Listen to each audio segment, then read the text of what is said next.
Love and light, brothers and sisters. So, last night, during sleep, I don't even want to call it a dream because it's been a long time since I dreamed in the way that most people mean that word. After awakening, I pretty much stopped dreaming because I was confusing the distortions of the ego and the ego with the mind itself, or the ability to think, and then also with the larger infinite mind, which is the actual dreamer. See, I've said this before, but if you try to visualize right now from your conscious state with the clarity that you do in your dreams, it is most likely not possible. This is because your conscious mind is a much smaller, limited version of the mind you are using when you are dreaming.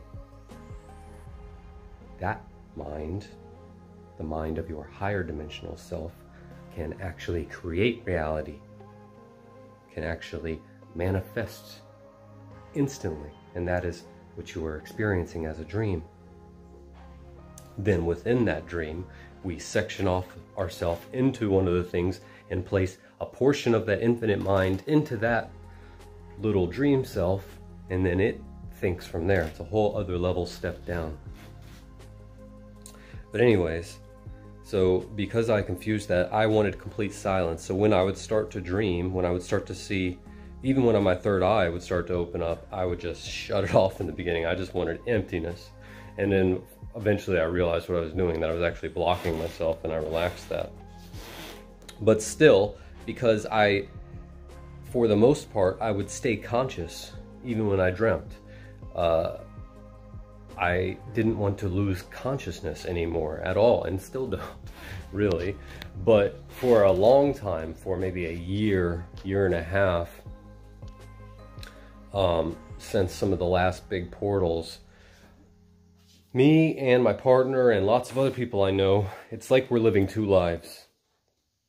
All the starseeds, it's like, and you know, that's led to us feeling kind of exhausted a lot of time, because it's like I go to sleep at night after doing whatever I'm doing here, being a light worker, living my life, and then I'm pulling double duty there, and we're doing all sorts of other things in our 5D reality and our 7D reality when we're asleep.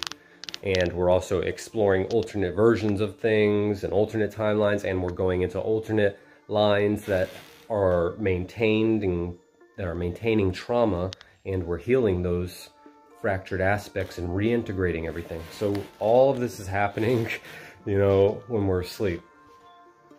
So last night, I had a pretty clear memory, because I was kind of conscious of all of this, although I only now have a portion.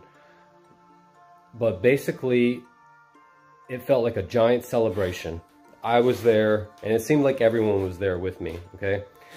Now, I know I had a body, but it wasn't exactly this body. It was like a perfected body, and it was a little bit translucent.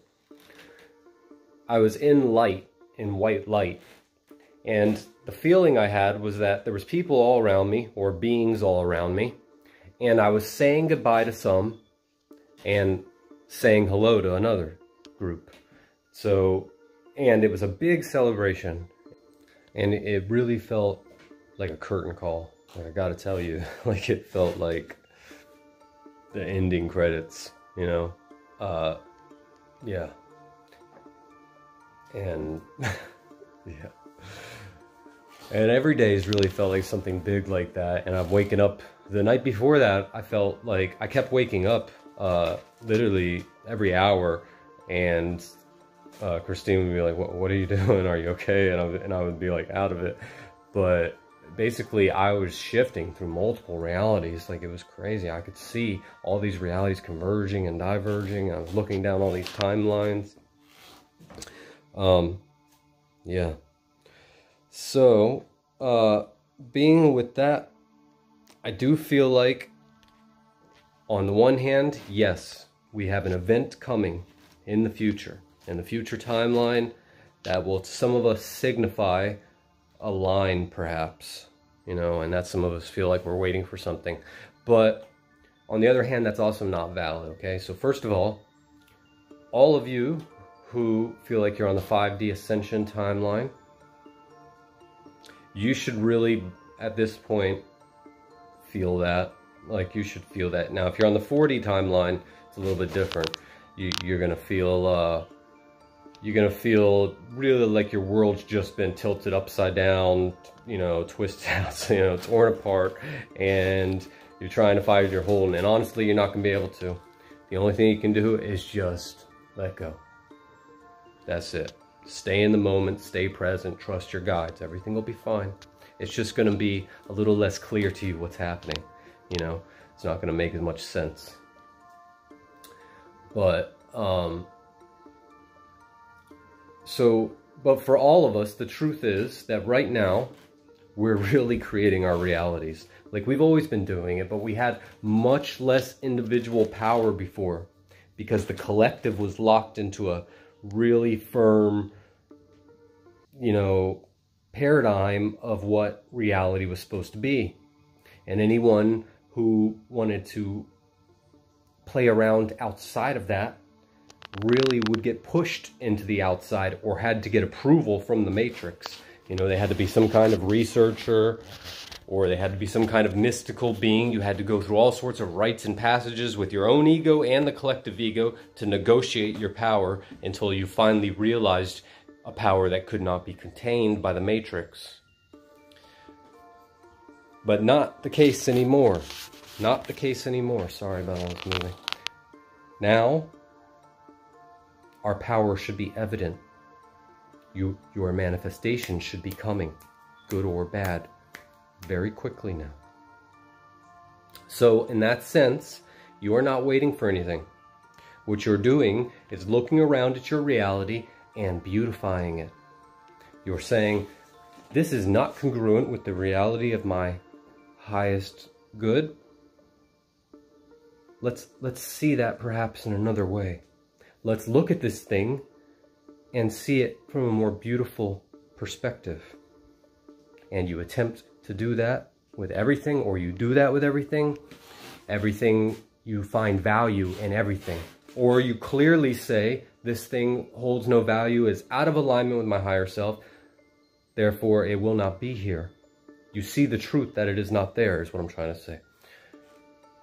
If a violent, dangerous, disgusting, angry, fearful, stressful situation, whatever type of situation that you don't find congruent with your reality, you have to be able to see the truth. For instance, let's say, let me give you an example.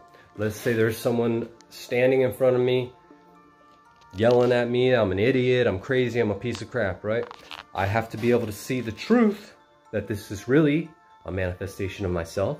This is truly God. No matter what this ego or distorted fragment of self thinks, the truth is there is no disharmony here. If I can see that, eventually my reality externally will reflect that also. It will often stop them in their tracks. They won't know what to do with it. They won't. Yeah. If you're wondering why you are not able to have third density relationships anymore, friendships anymore, it's because the forces, the pendulums, the entities, the energies, the artificial intelligence, whatever you want to call the matrix or the shadow, this thing that moves people to act on fear, to act on anger, hatred, distrust, greed, envy, lust, this thing which acts on and through us to attack each other, will feel the lack of your involvement, will feel the lack of energy it's getting from you. Where it used to be that there would be a steady flow of energy. Someone would attack you, you would attack back. And there was energy being given to this entity from both parties. But with you, someone tries to attack you to start the energy exchange, what's necessary, the back and forth that an argument is, or a battle is. When there's only coming from one side, this thing loses energy very quickly. It needs you on the other side to engage. Therefore, this thing feels its lack of food, energy, power. And it doesn't like it. And so third density beings will start to want to attack you. And this is only one way to understand it, and it's only on one level. I'll tell you another way. If you, in fact, embody the truth is inherently more powerful than illusion, than deception, than what is unreal. What is real is inherently more powerful than what is unreal.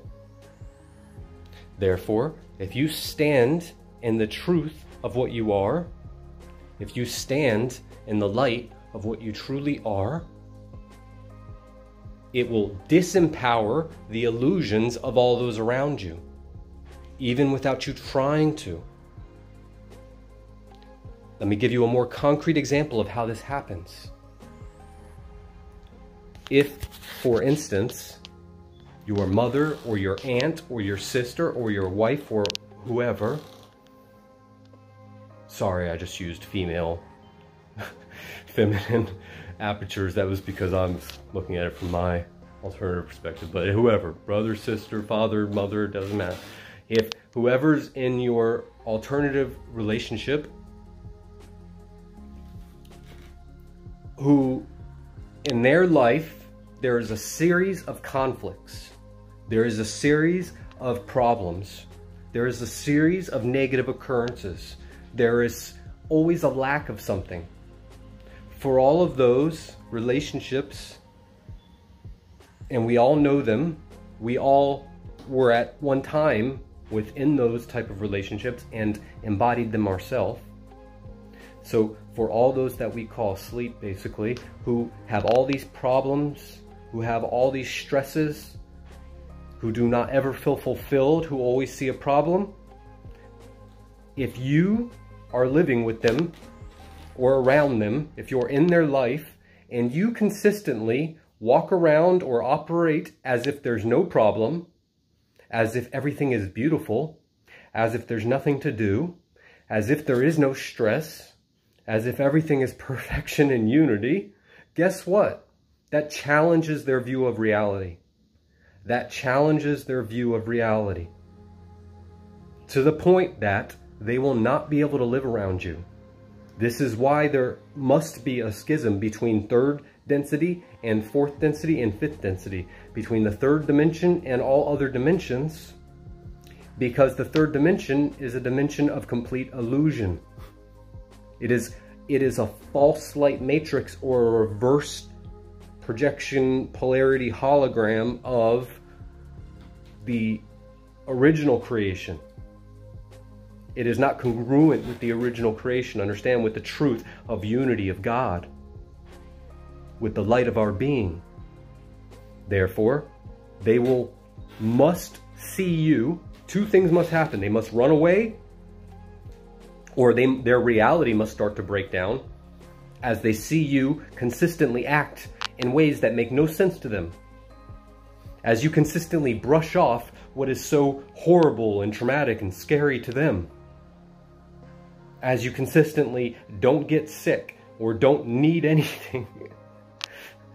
As you consistently seem to defy the laws of physics, if you are around them, you will challenge their view of reality to the point that they must think you're crazy. And this is precisely why much of my family thinks I'm some kind of drug addict or something. Like I don't even do drugs. It's just, they literally think, my mother thinks I'm a crack addict, I believe, and I don't do cocaine in any way, shape, or form, much less that.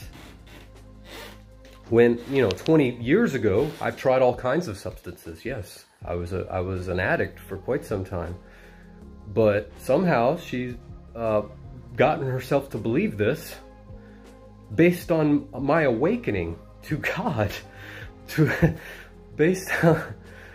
It's a pretty far cry, but I am telling you, those in third density will make up all kinds of insane stories to justify what seems to them to be your insane behavior. Yes. It's a wild ride. Nothing like. Briefly, I would like to also talk about what happens when you drink the cocktail now, because I now have some observational data about, exactly how good cocktail is and what you get from it, what the experience is like. So what we've noticed is that those who are drinkers of the cocktail,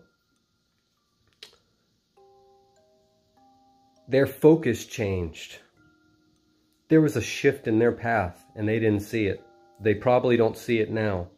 Meaning, prior to going to the bar and drinking the cocktail, they were, say, 60% of their energy was involved with spiritual things, with their awakening, with their evolvement, with their soul growth, and 40% into the material world. That focus has shifted, in my observation, to about 20% spiritual, maybe 10, 80, 90% material world. This signifies them going back to sleep. This is a radical change in timeline. This is my observation about what happens when you drink the cocktail. Love and light. Let me add something there before I get a bunch of comments, okay? I know others who took the cocktail for whatever reason as a conscious decision and have reversed whatever effects there were, or were able to shield themselves from whatever effects, or were able to perhaps get a inactive dose. Okay? So, if you're standing in conscious awareness of yourself, then you're in conscious awareness of yourself. Don't let me throw any doubts in there. I'm not trying to. But I'm speaking to those who have taken the, drinking the cocktail recently and noticed that if they look now, perhaps their priorities have changed since then. And maybe that means something. Maybe it's time to reorganize the priorities, to ask for help, to surrender. That's all I'm saying. Love and light.